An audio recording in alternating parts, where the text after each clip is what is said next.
어젯밤엔 잘 주무셨나요? 잠을 자는 건 인간만이 아닙니다. 강아지, 고양이, 물고기, 새, 곤충까지 대부분의 동물들에게도 잠은 필수죠. 뇌가 없는 해파리조차 수면과 비슷한 행동을 하는 것으로 드러났습니다. 우리는 왜 잠을 자야만 할까요? 수면은 우리 신체의 회복, 재생과 학습, 기억 정리 등 여러 가지 기능을 조절하는 중요한 역할을 한다고 합니다. 충분한 수면을 취함으로써 우리의 면역 체계를 강화하고 질병에 대한 저항력을 향상시킬 수 있습니다. 반면 수면 부족은 비만, 고혈압, 심혈관 질환, 당뇨 사이에 큰 연관성이 존재한다고 하는데요. 당뇨의 경우 수면 부족은 혈당 수치 조절을 어렵게 만들기 때문에 적정 시간 잠을 자지 못하면 당뇨병에 걸릴 위험이 크다고 합니다. 또 수면 부족은 백신의 효과에도 영향력을 미친다고 하는데요.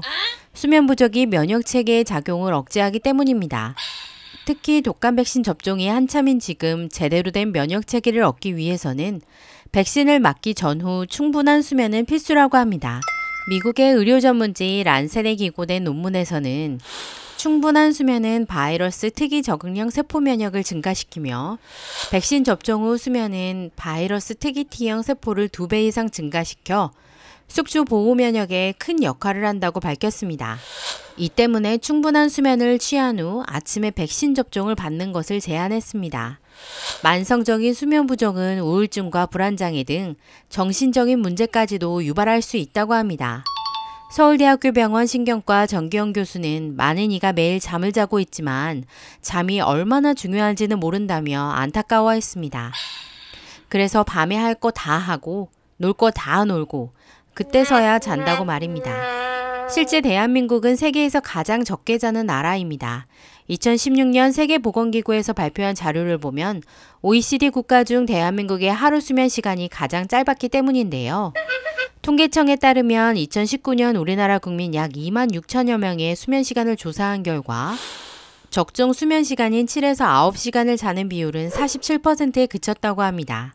6시간 미만은 16.4%, 7시간 미만은 44.4%에 달했습니다. 이렇다 보니 다양한 부작용이 터져나오고 있습니다. 대표적인 현상으로 잠 때문에 병원을 찾는 사람들이 많아진 것인데요. 정기용 교수는 말했습니다. 우리나라는 불면장애, 수면호흡, 하지 불안 증후군 등 환자가 매년 8%씩 증가하고 있다며 2014년에는 41만 명이었던 수면장애 환자 수가 2018년에는 57만 명으로 늘어났다고 말입니다. 잠은 일할 거 다 하고 놀 거 다 놀고 남은 시간을 자는 것이 아니라 매일 자는 시간부터 먼저 확보해야 한다고 합니다. 오늘의 영상을 끝까지 보신다면 건강할 잠을 잘 수 있는 방법 3가지를 공유할 테니 여러분에게 꼭 도움이 되셨으면 좋겠습니다. 꿀잠은 선택이 아닌 필수임을 알고 수면의 시간, 수면의 질, 일주기 리듬을 감안해 건강한 잠을 자려고 노력해야 한다고 합니다. 얼마 전 한국인 최초로 세계적 권위인 미국 수면학회의 펠로우로 선정된 정기용 교수는 건강한 잠을 위해 평소 실천해야 할 것 3가지를 권고했습니다. 첫째, 규칙적인 수면 습관을 유지한다입니다. 특히 일정한 시간에 일어나는 것이 가장 중요하다고 하는데요. 우리는 흔히 늦게 자면 아침에 늦게 일어나서 부족한 잠을 채웁니다. 원래 밤 10시에 자고 아침 7시에 일어나는 사람이라면 회식 때문에 밤 12시에 잠을 잤더라도 똑같이 아침 7시에 일어나야 합니다. 이날은 원래 자는 시간인 10시 전부터 졸리기 시작하겠죠. 그러면 어제보다 더 일찍 자서 어제의 부족한 잠을 보충해야 합니다. 다음날이 주말이라서, 휴일이라서, 행여 늦잠을 자서 원래 일어나는 시간보다 늦게 일어난다면 규칙이 세워진 뇌에 일주기 리듬이 틀어지면서 혼돈이와 몸에 무리를 주게 되는 것이라고 합니다. 그러므로 인해 피로감이 쌓이게 되죠. 둘째, 아침에 일어나면 30분간 햇빛을 본다입니다. 우리의 생체 시계는 아침 햇빛에 의해서 재설정이 된다고 합니다. 겨울에는 늦게 일어나고 여름에는 일찍 일어나는 경우가 많은데 생체 시계가 일출의 시간에 영향을 받기 때문이라고 합니다. 보다 많은 햇빛을 받기 위해선 출근길에 지하철보단 버스를 타는 것이 좋겠죠. 셋째, 최소한 잠자기 1시간 전에는 스마트 기기 사용을 끝내야 된다고 합니다. 밤의 호르몬으로 불리는 멜라토닌은 잠을 재우는 호르몬입니다.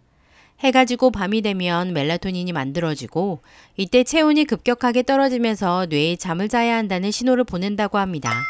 멜라토닌은 잠잘 때 점차 늘어나기 시작해 새벽쯤에 가장 많이 생성되고 이후 아침에 해가 뜨면 생성을 멈춥니다. 이러한 멜라토닌은 빛과 연관이 깊다고 하는데요. 빛이 있으면 멜라토닌이 안 만들어지고 빛이 없으면 멜라토닌이 만들어지는데 스마트폰, 태블릿, 노트북 등 스마트 기기에서 나오는 LED 조명은 멜라토닌 분비를 억제한다고 합니다. 한 연구 결과에 따르면 잠들기 직전 2시간 이상 스마트 기기를 사용하면 멜라토닌의 양이 55%나 감소했고 멜라토닌 분비가 시작되는 시간이 90분 정도 지연이 된다고 했습니다. 따라서 잠들기 직전에 스마트 기기를 사용하면 잠이 오는 시간이 늦어지고 깊은 잠이 들지 못하므로 최소 1시간 전부터는 스마트폰을 사용하지 말아야 한다고 강조했습니다. 지난주 마인드 다이어트 치매편에서 언급했듯이 수면은 치매와도 연관이 깊습니다. 프랑스 국립보건의학연구소의 세브린 사비아 박사가 이끄는 유럽 공동연구팀이 영국인 7,959명을 대상으로 25년간 추적조사한 데이터를 분석한 결과 50에서 60대 수면시간이 6시간 이내인 사람은 7시간 이상인 사람보다 치매에 걸릴 위험이 30%나 높아진다는 연구 결과가 나왔습니다.